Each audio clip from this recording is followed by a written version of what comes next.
ko'pchilik qizlarimiz juda ham qiynalishadi. Er-xotin munosabatlarida tushunmovchiliklar bo'ladi. Mana tug'ruqda, mana misol uchun o'zimda ham ikki qatli davrimda kelgan, tug'ruqdan keyin er-xotin munosabatlarim susaygan, uchinchi shaxs aralashuvi bo'lgan, xiyonatlar ham bo'lgan. Endi u davr o'tib ketdi. Hozir hammasi Xudoga shukr yaxshi, lekin o'sha paytda men psixologlarga murojaat qilganman, lekin o'zim yechimini ola olmaganman. Hozir mana shunaqa holatda bo'lgan ayollarga nima maslahat bera olasiz? Nimalarga e'tibor berishlik kerak? Bilasizmi, bugun gaplashadigan gaplarimiz, aytadigan gaplarimiz bu qanaqadir bir formula emas. Bu mana masalan bitta formula, bu hammaga tushadi degan narsa emas. Tug'ruqdan keyingi holatga keladigan bo'lsak, bu juda ham qiyin vaqt deb aytaman. Ammo bu narsani ayollarda poslerodovой depressiya degan narsalar bor, uyqusizlik, charchash, stress, hammasi shu narsadan kelib chiqadi.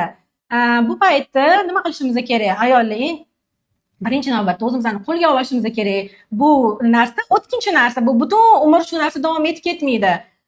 O'sha paytda ayollar o'zimizni qo'lga olib, vaqtida dam olishga harakat qilib, hamma fokusimizni faqat chaqaloqga, bolaga e'tibor berib, voy ichki yemayapti, voy emmayapti degan narsalar sal kamaytirib turib, o'zingiz uchun ham, o'zingizga ham vaqt ajratinglar. Tug'ilgandan keyin ko'p ayollar bilaman, shunaqa bo'lgan. O'ziga qaragisi ham kelmaydi, voy zo'rg'a cho'milib chiqdim, shuni o'zi yetadi degan narsalar bo'ladi. Bu narsa noto'g'ri narsa. O'zingizga bir kunda 1 soat vaqtinglarni ajratsanglar, cho'milganlardan keyin uxodlaringlarni qilib, kremlaringlarni surib, choylar ichib, bitta o'zinglar bilan o'zinglar gaplashib, maza qilib, o'shanda eringlarni ham eshitasizlar, haligi bola chaqalog'inglar yig'layotganiga ham unaqa asabiylashib ketib qolmaysizlar. Bir kunda o'zinglarga обязательно 1 soat bo'lsa ham vaqt ajratinglar.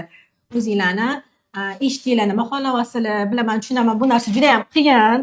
Uyqusizlik ko'pchilikni qiynaydi. Shunaqa paytda baribir atrofidagi odamlar yordam bergani yaxshi. Baribir sharoitdan kelib chiqib er-xotin munosabatlariga sal shunaqa paytda sovuvchilik tushib qoladi-da. Chunki nima gaplashadigan dialog er-xotinni bilasizmi, bola bo'lib qoladi. Ishdan kelgandan keyin bugun ichki yemadi yoki bugun ko'p ichki keldi yoki ko'p emdi. Faqat erkakka shuni aytaveramiz biz. Faqat mavzuyimizni uy, bola yoki o'zimizni qattimizdadir og'riyotganini aytamiz, haligi erga biz juda zerkarli bo'lib qolamiz.